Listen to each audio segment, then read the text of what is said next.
asalaamaaleykum mbokk yi ñu baaxoo topp seen page bii di Leeru Baye Fall TV ñoo ngi leen di jaajëfalaat comme niñ ko baaxoo àndee ngir rek tey jii di samedi 9 novembre fii ci tool yi Gerle tool yi Serigne Moussa Mohamed Serigne mu joxoon ko Serigne Cheikh Ndigal Fall tool bi mu àndoon ko ak ay Cheikh jamono mu joxoon ko Serigne Cheikh Ndigal Fall ay. asalaamaaleykum mbokk yi yéen ñi baaxoo topp seen page bii di Leeru Baye Fall TV ñoo ngi leen di jaajëfalaat comme ni ko baaxoo ànd ak yéen rek saa su ne tey jii di samedi 9 novembre fii ci tool yi Gerle di tool Serigne Moussa Mbacké Mouhamed mu joxoon ko Serigne Cheikh Ndigal Fall ak ci ginnaaw mu àndoon ko ak ay Cheikh ñu doon ko gor tey jii nag tool baa ngi nii ñu jiwoon ko gerte jox ko Serigne Cheikh Ndigal Fall moom rek lañ koy jox nag bii yoon mu war kaa deqi dajale ko gis ngeen ko noonu ñu ñëwoon fi démb ci suba gi gont ci ngoon gi tey ñu xëy war cee nekk nii comme niñ ko baaxoo ànd ak yéen rek noonu lañ koy ànd ak yéen fii lu xew ci kër sëñ bi ñu dikkal leen ko ci waas bii di Leeru Baye Fall TV ànd ko ak yéen Serigne Moussa waaw Fall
Allah teknik ya.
naka lépp jàmm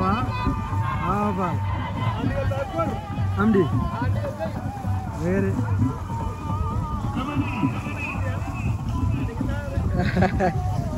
baru